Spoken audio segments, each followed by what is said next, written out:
Hello, BookTube. It's Tuesday, and I had hoped to come to you with a Tag Tuesday. I should have kept the one that I did on Sunday for Tuesday, but I thought, there's got to be lots out there that I could find. Did a search on YouTube. All I'm getting is the most popular ones, and they're just ones that I just have no interest in, and some that sounded interesting, but they didn't have the questions in the description, and I could not sit through more than a couple minutes of somebody screaming their head off, flailing their arms around, these jump cuts, making faces, jumping in and out of the frame, and zero content. But they have like 500,000 subscribers, and some of them have like 80, 100,000 views in the last 24 hours. Boggles my mind to think that. If that's what you got to do to get that kind of, or any kind of presence on YouTube. Whoa. Kind of scary. So, instead of that, I come to you with a mail haul. I had 2 packages come to work today. One of 5 books from my favorite remainder house in the UK called Postscript. They're a fantastic remainder house, more sort of scholarly and academic stuff. They used to have a lot more academic material than they do now. It's like 20 years ago, they were fantastic for that kind of material. They would have reams of archaeological excavation reports. They still got some stuff, but they're fewer and far between. They still got academic press and university press material, but again, they're fewer and far between because the publishing world is just not publishing or printing as many copies as they used to. There was a time 20 years ago that some publishers would overprint because it would make more sense to pay for, let's say, 10,000 copies of a book, and it would cost less per book than it would if they did 5,000. So immediately they would sell maybe 2,500 or 3,000 to remainder houses and recoup some money back immediately there. And sometimes they would recoup back the cost of their whole print run. It was a way of them recouping money very quickly, and some publishers did that as well. It's a strange way of thinking of things, but the remainder market has always been like generally small, and it went to a small area, and they still had their libraries, which is the biggest buyer of their material for the academic. And but it's changed, so they don't print as much anymore, and so therefore the remainder house doesn't have as many titles or copies per title.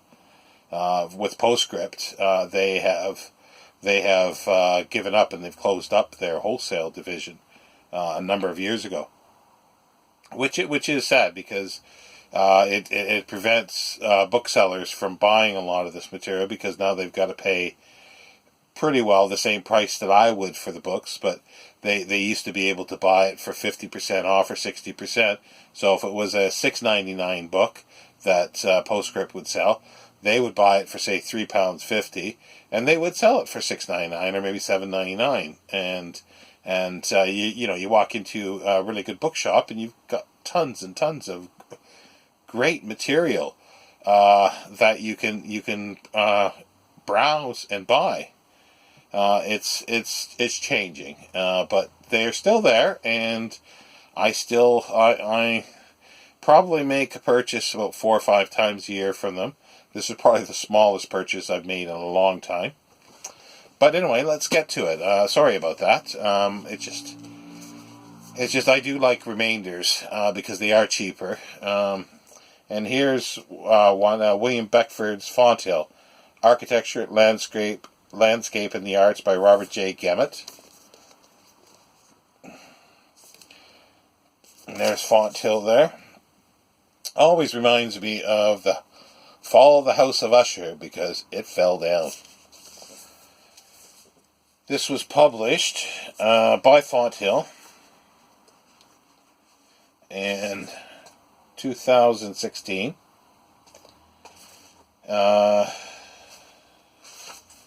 It's not that big of a book. It's 250 pages with index, but it's got a nice bibliography, probably about 30-page bibliography, maybe 20 pages.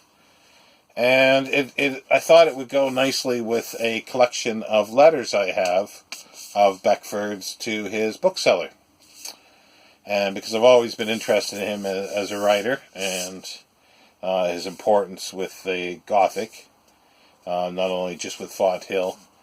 But yeah, it's not going to be on my immediate to-be-read list. It's for more future. But who knows?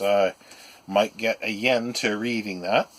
And the next two, which people who have watched my videos will understand why I got these. Biography of Thomas Carlyle and of Mrs. Carlyle, of Jane Welsh Carlyle. The Jane Welsh Carlyle, I've heard of this when it came out, 2017. It's Jane Welsh Carlyle and Her Victorian World, A Story of Love, Work, Friendship and Marriage by Kathy Chamberlain, by Duckworth Outlook. Duckworth is the UK, and Outlook is the American publisher. And it runs into over 350 pages. And so, yeah, because I've got the letters. I've been wanting this for quite a while, actually, to be honest. But I just kept, every time I went to Postscript, I'd fill up my basket, and I'd usually get to like 500 pounds worth of material, of books, and I go, oh, I can't afford that, so I keep deleting, and eventually that usually got deleted. Now I have a reason to get it because of the letters. This one was a pricey one. Amazon has the cover price of £110, and they want £52 when discounted price. This was $17.99, but I thought I would do it because of the price of the other ones. They sort of even themselves out because I bought some other cheap ones that were on sale and last copies. But this is Thomas Carlyle, John Murrow, and it's published by Hambledon Continuum. They are expensive publishers. First published in 2006. But it's under 300 pages, but it's well documented, footnotes, and the bibliography is quite substantial. So, yeah. And I wanted something newer as well I wanted to read some new biographies first, and then delve into some of the older biographies later. And talking about ones that were last copies is Iris Murdoch letters. Living on Paper letters from Iris Murdoch, 1934 to 1995. Edited by Avril Horner and Anne Rowe. Published by Chattel Windus in 2015. And Iris Murdoch is a writer that I've only read 2 books that I know of. I'm quite sure it's only 2 books. Can't remember the name of both of them, but I'm sure one of the titles was A Severed Head. Set around Oxford. I don't remember the story whatsoever, but I do remember atmospheric scenes of driving at nighttime. And that has stuck with me for 30-some years.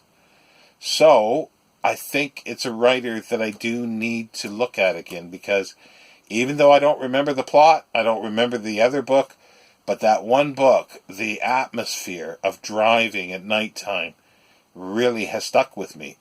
but nothing else. So it is something I need to look into.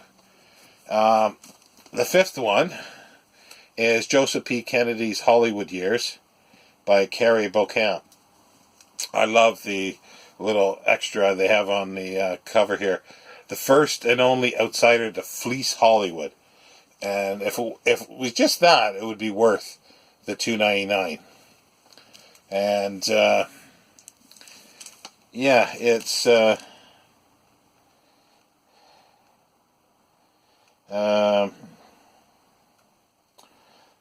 yeah, there's Kennedy on the front and Gloria Swanson on the back cover. But Carrie Beauchamp wrote a fantastic, well, she's written, I'm sure she's a fantastic writer for everything, but the one that I've read that I was really impressed with was Without Lying Down, Frances Marion and the Powerful Women of Early Hollywood. Just fantastic. Other titles are Adventures of a Hollywood Secretary, Her Private Letters from Inside the Studios of the 1920s. That sounds really good. Anita Luce Rediscovered. That would be good too. Hollywood on the Riviera, the inside story of the Cannes Film Festival. Yeah, could be interesting. But this one here will go with my early film history. I'm interested in pre-1960 film, silent film for sure. I haven't delved and I haven't read too much into my books for quite a while, and I probably add now for the last 5 years maybe three or so per year, and I am kind of selective unless it's something. Yeah, it has to be really good. But that will remain on the shelf, and it might be some time before I read it. The used book that I got is The Complete Letters of Oscar Wilde. It's by the Fourth Estate. It's a big honkin' book. It's over 1,200 pages. Edited by Merlin Holland and Rupert Hart Davis. Published in 2000. 2000. And it was a bit of a spontaneous buy, because I wasn't really looking for it, but it popped up, and it was £8.50. I've wanted to get his letters at some point. I would really like to get the new set that's come out by Oxford University Press, but at generally £200 per volume, no. I know the scholarship would be much better than in here, probably, but is it that much more? Would I gain that much more out of it? No, I don't think I would. But I would like to get his essays, collection of his essays, and his newspaper articles. A friend of mine bought a nice set from the U.S. that was published, I think, in the 20s, and there's a collection of his newspaper articles, and there's one that it's just so charming. It's just great. It's short, but it's like, why read Balzac is the subject. I'm not sure if that's exactly the title, but it could be something like why we still read or should read Balzac. But that's the theme, and it's just wonderful. So I do want to read more of that. And yeah, his essays, his book reviews would be lovely to have. But as I say, this will be interesting because I've looked through it and I see letters to his publisher and other writers, so that'll be quite interesting to go through. But that's it for me, BookTube, for Tuesday. Unless I get tagged for a book tag for Tag Tuesday, which I don't expect to, but you never know. That's it. I'm not sure when I'll be back again. Possibly the end of the week. What I've been doing reading-wise, I'm continuing with my Diary of Samuel Pepys. I think what I'm going to do is, it was suggested by a friend, which is a good idea, have a monthly wrap-up at the end of the month of sort of interesting passages from Pepys. And I've missed sort of January and February, but I can start in March now, and I'll keep note of interesting passages and just do a quick little video at the end of March of interesting passages. What I have been reading, I've been dipping into, let's pull it out here, it's a 3-volume set by the Folio Society. It's Hours in a Library by Leslie Stevens, who many of you may know as Virginia Woolf's father and Vanessa Bell's father. And it's just his essays on various writers. In this volume 1, there's the Defoe's novels, Richardson's novels, Pope as a moralist, Sir Walter Scott, Nathaniel Hawthorne, Balzac's novels, which I will enjoy, I'm sure, De Quincey, Sir Thomas Browne, Jonathan Edwards, and Horace Walpole. So they're all just great writers. I've been reading this. I've dipped in the other volumes, but I've decided to start from the beginning. And just yesterday, I read the introduction and the Defoe's novels. And the editor, or the person who wrote the introduction, which was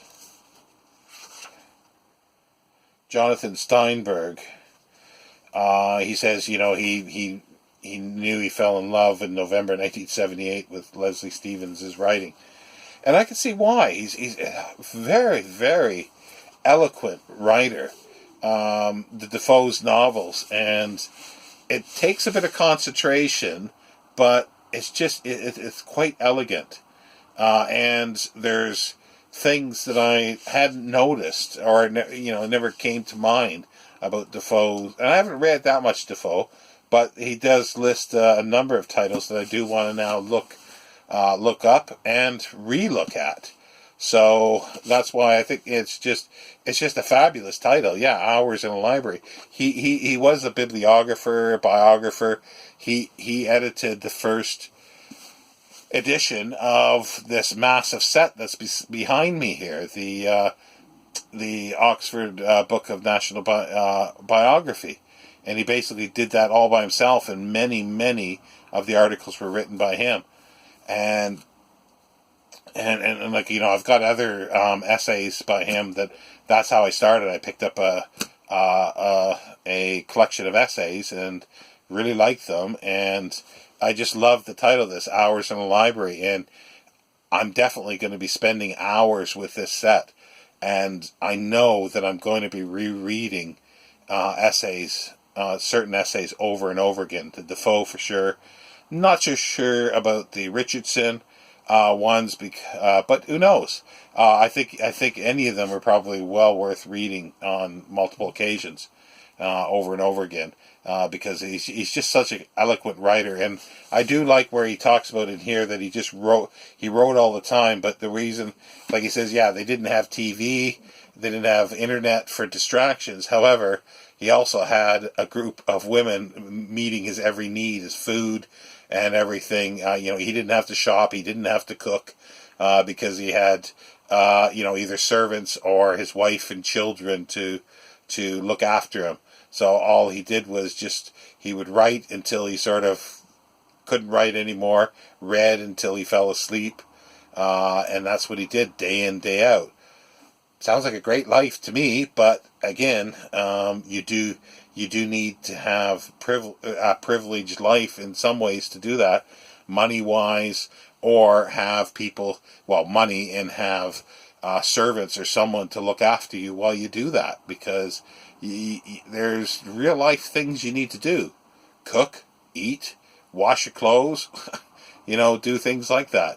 But if you got somebody to do that for you, then it works. And it's, in the Victorian era, it was easier to do that. But you can see where Virginia Woolf, would have, and Vanessa Bell, Virginia Woolf especially, would have learned how to write from her father, I'm sure. And there's a lot of there's a lot of baggage that comes with him as well, with his children and everything. From what little I know, but I don't know enough about that, so I don't want to get into that now.